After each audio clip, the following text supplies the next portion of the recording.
족부성궤양, 당뇨병이 합병증일까 하는데 아까 제가 말씀드렸죠. 당뇨병이 합병증이 아니라 하더라도 또 당뇨병이 없다 하더라도 족부성궤양이 올 수가 있습니다. 왜 그러냐면은 우리 발 부분에 LDL 콜레스테롤 쌓여서 즉 모세혈관이 좁아지게 되면은 또 우리가 산소가 잘 갈 수가 없죠. 그렇게 되면은 산소가 안 가는 부위는 썩게 되어 있습니다.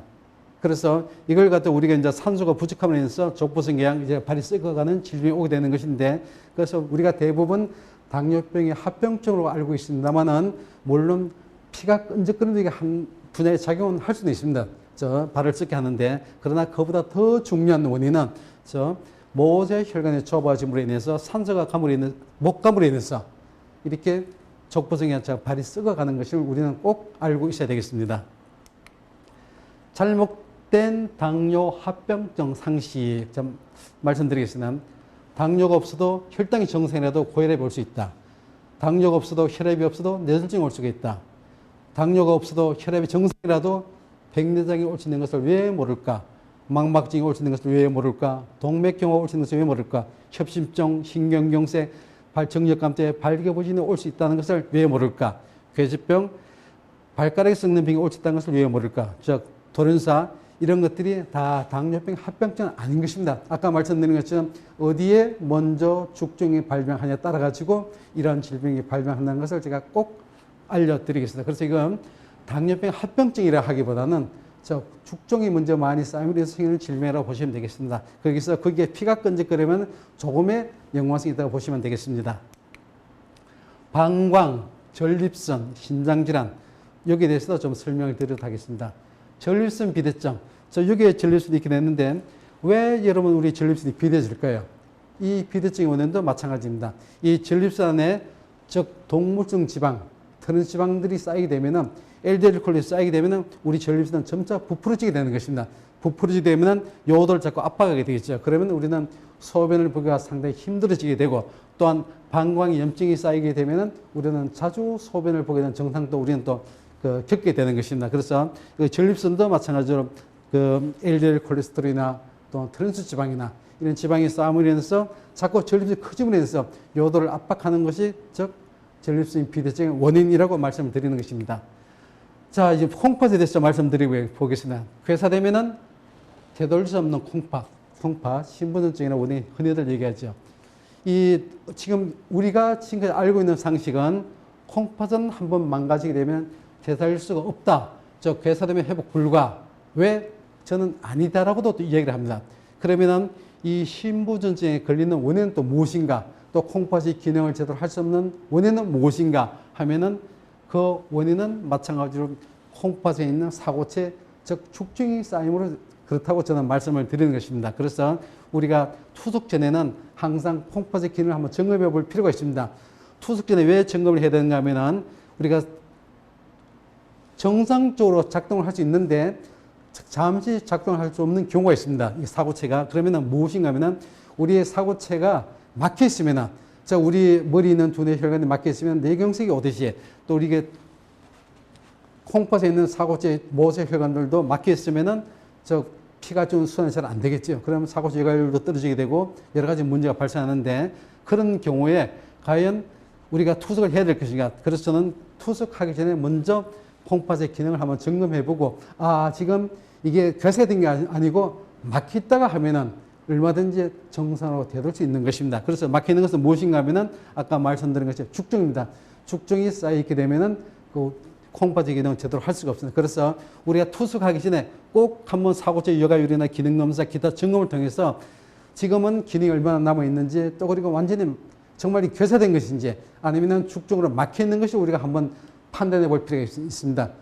그런 것은 판단할 적에 우리가 혈류를 보게 되거나 또 단백질이 빠져나오거나 사고체 여과율을 통해서 우리가 점검할 수 있기 때문에 꼭 투숙 전에 한번 기능 검사를 해서 결정을 하는 것이 가장 좋다고 생각합니다. 그러나 예를 들어서 이 사고체에 모세혈관에 콜레스테롤 축적으로 막혔다 그러면 그것은 얼마든지 콩팥의 기능을 되돌릴 수 있습니다. 치유할 수 있다고 저는 말씀을 드리는 것입니다.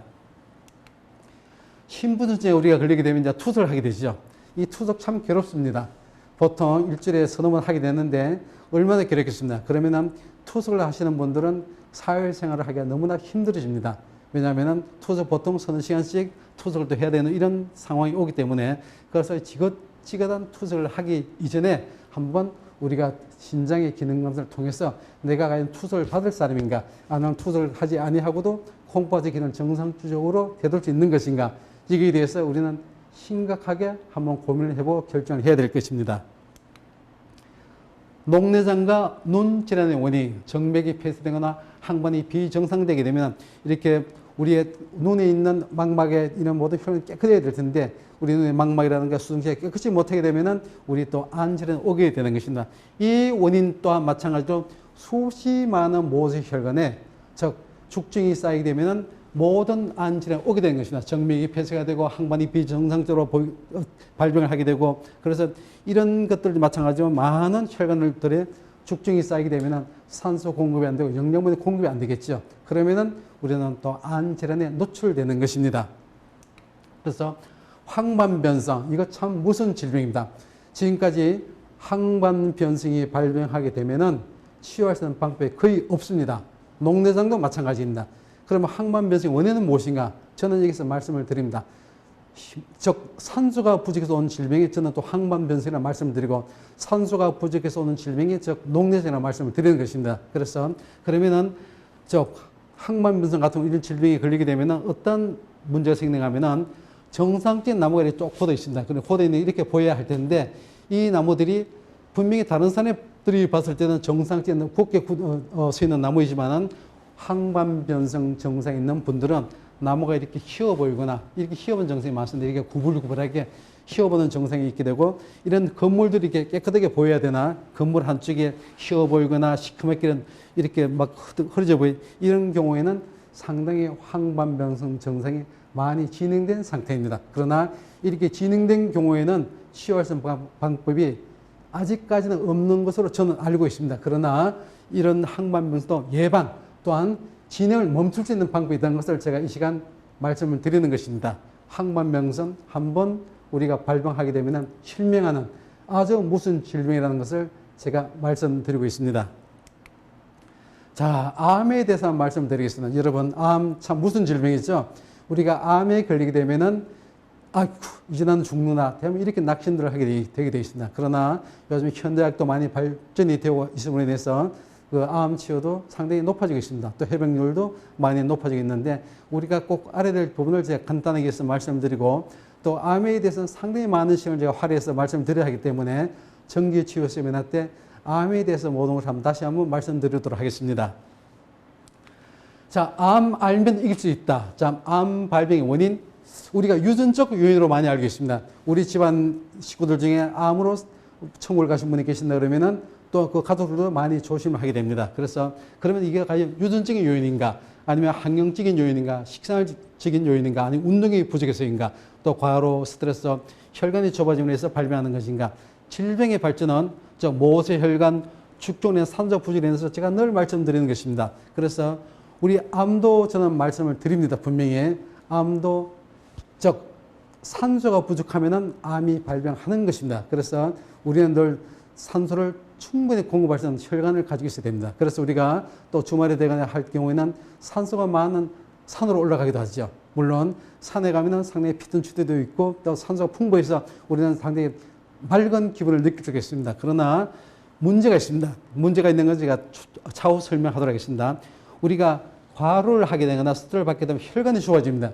혈관이 좁아지기는 당연히 영양분 공급이 잘 될 수 없고 당연히 산소가 공급이 잘 안 되는 것입니다. 이것이 바로 우리의 질병을 발전시키는 원인이 되겠습니다. 그러나 유전적 요인보다는 환경적인 요인보다는 식생활적인 요인보다는 우리의 모세혈관, 즉 죽종된 한수 부족이 암 발병의 큰 원인이 되겠다 생각하겠죠. 그래서 이거는 암의 발병 원인 식생활의 잘못된 식생활로 인해서 암이 발병한다고 보시면 되겠습니다. 그런데 우리가 많은 암 종류가 있습니다. 뭐 간암이라든가 위암이라든가 또 여러 가지 폐암이라든가 또 위장암, 위암 여러 가지 암이 있습니다만은 우리가 지금까지 심장암이라 하는 것은 들어본 적이 별로 없을 것입니다. 자, 왜 그럴까요? 그럼 많은 암들이 있는데 왜 심장암으로 사망했던 사람은 그렇게 많지 않을까요? 그것은 문제는 여기 있습니다. 심장에는 충분한 산소가 늘 있습니다. 충분한 산소 늘어 있기 때문에 심장에 있는 우리의 세포보다 많은 그 산소를 유입할 수가 있습니다. 그러므로 해서 심장에는 암이 잘 발병하지 않는 걸 제가 말씀을 드리겠습니다. 그래서 우리 심장암이 발병하지 않는 원인, 잘 발병하지 않는 것 하나만 보더라도 모든 암은 산소와 관련이 있구나. 우리 여러분들은 아시게 되겠습니다. 암 발생 원인, 즉 산소 공급이 부족합니다. 물론 간암 같은 경우는 BC형으로 간염에서 발병을 하게 되고 또 합니다만은, 그러나 유방암, 폐암, 위암, 여성의 간암, 폐암이나 심장암, 또 이게 혈관죽증 암, 이게 참 정말 너무 힘든 암. 혈관죽증은 거의 저는 99% 사망한다고 보고 있습니다. 기타 암도 마찬가지겠지만은 저 암에 걸린 원인도 산소 공급이 부족, 혈류 속도가 저하되면 상당히 산소 공급이 잘 안 되겠죠. 그 탁한 피, 혈관에 죽증이 생기고 이렇게 되면 세포의 산소 공급이 힘들어지겠죠. 모세 혈관이 좁아지면 마찬가지 또 산소 공급이 힘들어지게 되겠죠. 그래서 우리는 그 식생활에 많은 유의를 해야 되겠습니다. 그러나 우리가 그럼 담배도 피우지 않고 술도 잘 안 마시는 우리 여성분들도 있습니다. 그런 분들도 폐암에 걸릴 때 있고 간암에 걸릴 때가 있습니다. 왜 그럴까요?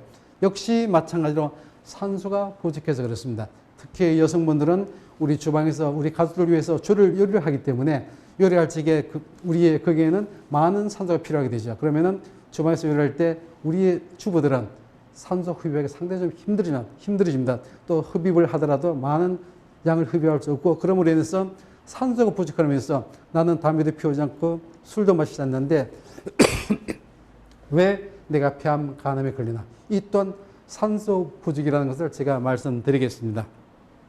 2차 발생 유무는 이건 상당히 길기 때문에 다음 전기 치유 세운데 다시 한번 말씀드리도록 하겠습니다. 암 발병과 질병 발병의 원인은 이렇게 나왔습니다. 첫 번째도 혈액과 혈관, 즉 모세혈관이 가장 중요합니다. 두 번째도 혈액과 혈관 죽증이 있으므로 그렇습니다. 세 번째도 혈액과 혈관, 특히 암 환우들은 대부분 산소 공급을 잘 받지 못하게 되면은 암이 발병하는 것입니다. 그래서 모든 질병의 원인은 첫 번째도 혈액과 혈관, 두 번째도 혈액과 혈관, 세 번째도 혈액과 혈관, 즉 좁아진 혈관이 혈류순환 장애를 받게 되면은 우리의 면역 세포도 잘 힘을 쓰지 못하게 되는 것입니다. 그래서 최종 유익 성분을 교환하는 모세혈관이 정화되면 질병 치료가 시작이 되는데, 우리는 이 모세혈관을 정화하지 않고, 즉 세동맥을 정화하지 않고 모든 질병을 치료한다는 것은 잘못된 것이라는 걸 제가 말씀을 드리는 것입니다. 그래서 우리가 건강한 생활을 하려고 하면은 제일 먼저 해야 될 것이 첫 번째 혈액과 혈관, 두 번째 혈액과 혈관, 세 번째 혈액과 혈관에 있는 모든 죽종, 즉 콜레스테롤이 혈관벽에 협착되어 있는 것을 우리는 그것을 제거해야만 우리는 건강한 생활을 할 수가 있는 것입니다. 특히 암 환우는 당연한 것입니다. 그리고 모세 혈관의 정화가 되면 질병 치료가 시작이 됩니다. 그 다음 건강생활, 행복생활, 여기 더 이상 질병으로 힘들지 않는 것입니다. 혈액을 맑게 하는 것은 상당히 쉽습니다. 여러분, 혈액을 맑게 하는 것은 단시간에 혈액을 맑게 할 수 있지만은 우리가 죽종을 제거하는 그렇지가 못합니다. 죽종이라는 것은 5년, 10년, 15년, 20년, 30년 동안 꾸준히 우리 혈관벽에 집착이 되어 있기 때문에, 즉 협착이 되어 있기 때문에 상당히 딱딱하게 굳어져 있습니다. 이 딱딱하게 굳어져 있는 죽종을 제거하기 위해서는 상당히 오랜 시간이 필요하죠. 그래서 오랜 시간을 우리는 어떤 식이요법을 하거나 또한 어떤 다른 방법을 통해서라도 우리 죽종을 제거해야 되는데, 그럼 무엇으로 죽종을 치유하는가, 또 죽종을 없애버리는가, 이런 것들에 대해서 제가 앞으로 상세하게 또 그 말씀을 드리도록 하겠습니다. 암 환자는 암으로 죽지 않는다. 좀 이상한 얘기 같습니다만 암 환자는 대부분 나중에 영양실조로 사망하는 경우가 많습니다. 그래서 내가 폐암에 걸렸는데 폐가 갑자기 기능을 정지해서 사망하는 경우, 내가 위암에 걸렸는데 위가 갑자기 기능을 정지해서 사망하는 경우, 이런 경우보다 다른 암 환자들의 폐혈증으로 사망하는 경우가 상당히 많습니다. 영양이 부족하고 면역력이 떨어지게 되면 폐혈증이 걸릴 확률이 상당히 많아지거든요. 그렇기 때문에 암 환자는 대부분 항암 치료하는 중에는 많은 음식을 섭취하기 힘들기 때문에 영양이 상당히 부족하죠. 그래서 어떤 암 환자 한 분이 폐암 선고를 받았습니다. 폐암 선고를 받은 분인데, 이분이 미국 분이신데, 당신은 앞으로 10개월밖에 살 수 없다 폐암 선고를 받고서 이분의 고향, 그럼 나는 고향에 가서 죽겠다 해가지고 그리스 이카리아 섬으로 자기 고향으로 돌아갔습니다. 그런데 10개월밖에 못 산다는 분이 현재까지 생존을 하고 있습니다.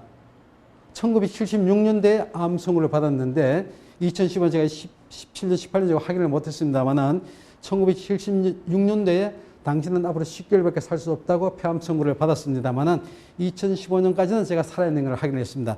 건강에 생존한 것을 확인했습니다. 그런데 이분의 생활이 참 특이합니다. 그래서 암 환우들을 저도 권하고 싶습니다. 자유롭게 생활하시는 게 좋습니다. 먹고 싶을 때 먹고 뭐 있으면 드시고요. 운동하고 싶을 때 운동하시고 잠자고 싶을 때 주무시고 또 일어나고 싶을 때 일어나고 꼭 규칙적으로 어떤 단체에 가가지고 그럼 내가 여기는 몇 시에 일어난다, 식사를 무엇을 한다, 몇 시에 운동을 한다, 몇 시에는 산책을 한다. 이렇게 규칙적인 생활을 하는 것보다는 저는 이것을 권하고 싶습니다. 자유롭게 일어나고 싶을 때 일어나고 먹고 싶을 때 먹고 자고 싶을 때 자고 가고 싶을 때 가고 일단 항상 우리는 그 자유롭게 생활하는 것이 스트레스를 덜 받지 않고 저는 암 환우들에게 상당히 좋은 방법으로 생각합니다. 그리고 특히 암 환우들은 외출할 때 체온에 대해서 상당히 주의를 해야 됩니다. 즉 체온이 떨어지게 되면은 우리 면역세포가 제대로 기능을 발휘하지 못하기 때문에 그렇습니다. 그래서 우리 암 환우를 외출할 때 꼭 체온에 대해서 신경을 쓰시기를 바라겠습니다. 암 수술 후에는 이렇게 해야 한다. 그래서 즉 암 수술하고 난 후에는 면역력을 반드시 올려야 합니다. 반드시 면역력을 올려야만이 암 환우들이 회복할 수 있습니다. 그 체온을 상승시켜야 되고 많은 산소를 공급받아야 됩니다. 특히 적당한 운동도 해야 되고 그러함으로 해서 면역력을 올림으로 해서 T세포나 B세포나 NK세포, 이 NK세포는 암 특급 저격수라고 저는 얘기합니다. 이 세포들이 활성화되는 것입니다. 혈액과 모세혈 혈관 정화가 돼야만이 우리는 치유가 되는 것입니다. 특히 암 환우들은 꼭 이렇게 해야 됩니다. 그래서 모세혈관이 정화되지 아니하면은 생가사에 갈림길이 있는 것입니다.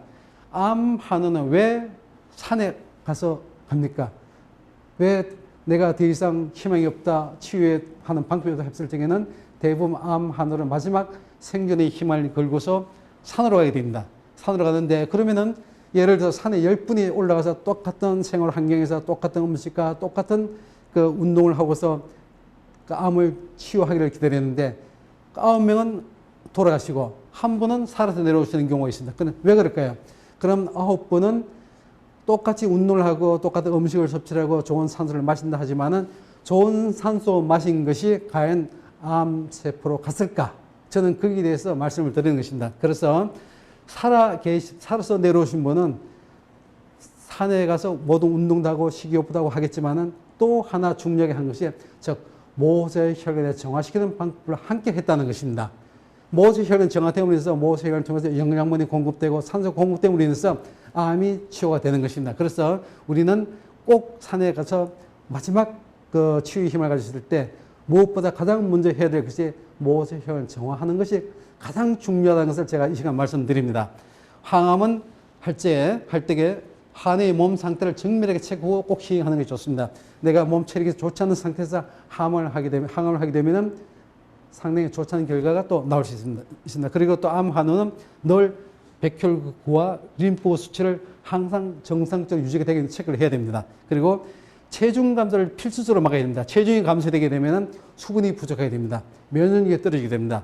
체온이 떨어지게 되거든요. 그렇게 되면은 우리는 회복하기 힘들어집니다. 그래서 체중 감소를 꼭 막아야 한다는 걸 제가 말씀드리겠습니다. 그래서 그럼 우리가 암 환우들이 꼭 채식을 많이 경우가 있는데 이게 맞는 것인가? 저는 그렇지 않다고 생각합니다. 그래서 동물질 식품도 적당하게 섭취를 해야 되는 것을 저는 말씀드리고 싶습니다. 아까 말씀드린 산에 가는 이유. 즉 마지막에 우리 암 환우들이 힘을 걸고 산에 가는 이유는 산소를 공급받기 위해서입니다. 그러나 산에 가서 많은 산소가 있다 하더라도 우리 모세혈관, 세동맥 이런 것들이 정화되어 있지 않고 좁아져 있으면은 아무런 소용이 없는 것입니다. 그래서 기타 요법 그리고 또 암 환우들은 항암 후에 음식에도 상당히 주의를 해야 되는데 이 음식에 대해서도 항암을 예방하는 음식, 항암 후에 치유 식단 이런 것들도 정기 치유 세미나에서 제가 말씀드리도록 하겠습니다. 또 그리고 이게 유튜브를 통해서 제가 계속적으로 올려드리도록 하겠습니다. 자, 그러면은 지금까지 질병의 원인을 제가 대부분 추려서 설명을 했습니다. 그럼 설명했는데 대부분 신경경색의 원인 축정이라고 말씀드렸죠. 또 콩팥 신부전증의 원인 축정이라고 말씀드렸습니다. 또한 정력 감퇴의 원인 죽중이라고 말씀드렸습니다. 또 암 발병의 원인 죽중이 있음으로 인해서 산소가 부족해서 암 발병이 한다고 말씀을 드렸습니다. 자, 이제 원인이 나왔습니다. 이 원인이 났기 때문에 그럼 이제 원인은 혈관에 세동맥에 모세혈관에 죽중이 쌓여서 즉 산소가 부족해서 질병이 오는 것이구나. 영양분을 제대로 공급받지 못해서 질병이 오는 것이구나. 이렇게 해서 암이 오는 것이구나. 원인을 알았기 때문에 그러면 어떻게 하면 되겠습니까? 축중을 제거하면 되겠죠. 축중 제가 무엇이라고 말씀드렸죠? 자, 기름 덩어리라고 제가 말씀을 드렸습니다. 기름. 자, 그럼 우리가 얼굴이나 손에 기름이 묻게 되면은 우리가 비누를 사용하거나 또 뭐 하이타이라든가 이런 걸 사용하게 되면은 당연히 깨끗이 지워집니다. 마찬가지죠. 그럼 우리가 비누를 그럼 우리 몸속에 있는 기름을 어떻게 할 것인가? 비누를 먹으면 되겠죠. 뭐 하이타를 물에 타서 마시거나 그러면은 축중이 제거되겠다 생각하지만은 아니죠. 그렇게 우리가 비누를 먹을 수 없게 되겠죠. 그러면은 우리가 먹을 수 있는 비누를 찾게 되는 것입니다. 즉 먹을 수 있는 비누가 무엇인가 하면은 사포닌이라는 것이 있습니다. 제가 다음에 또 설명드리겠습니다. 사포닌이라는 그 수용액을 진통할 때 비누와 비슷한 지석성이 미세한 거품을 생성한다. 일반적으로 사포닌은 물의 표면 장력을 낮춤으로 쉽게 거품을 내고 용혈작용을 나타내는 것이 보통이다. 용혈작용. 이게 상당히 중요한 작용인데 제가 다음에 말씀드리도록 하겠습니다. 그러나 인삼사포닌의 약성이 매우 온화하고 과량 투여에 의한 독성이 없을 뿐만이 아니라 용혈작용이 거의 없다는 것이 밝혀졌습니다. 이게 정말 중요한 것입니다. 다른 사포닌 종류, 물론 콩에도 사포닌이 있고 미나리에도 사포닌이 있고 도라지에도 사포닌이 있습니다. 그러나 그 사포닌에는 용혈작용을 할 수 있는 성분이 있다는 것입니다. 그러나 인삼사포닌은 용혈작용이 거의 없다는 것이 밝혀졌다는 것은 우리에게 큰 행운이 되겠습니다. 치유물질, 즉 죽종을 제하는 물질이 무엇인가? 즉 사포닌이라고 제가 말씀을 아까 금방 드렸죠. 사포닌, 진세노사이드로 얘기를 합니다. 진세노사이드 정의에 먹을 수 있는 식용비누입니다. 그럼 이 진세노사이드가 하는 작용이 무엇인가 하면은 콜레스테롤 분해 작용을 합니다. 혈관에 축적된 죽종 제거 작용을 합니다. 모세 혈관에 죽종 제거 작용을 합니다. 트랜스 지방 분해 작용, 중성 지방 분해 작용, 면역력 상승 작용, 스트레스 방어 작용.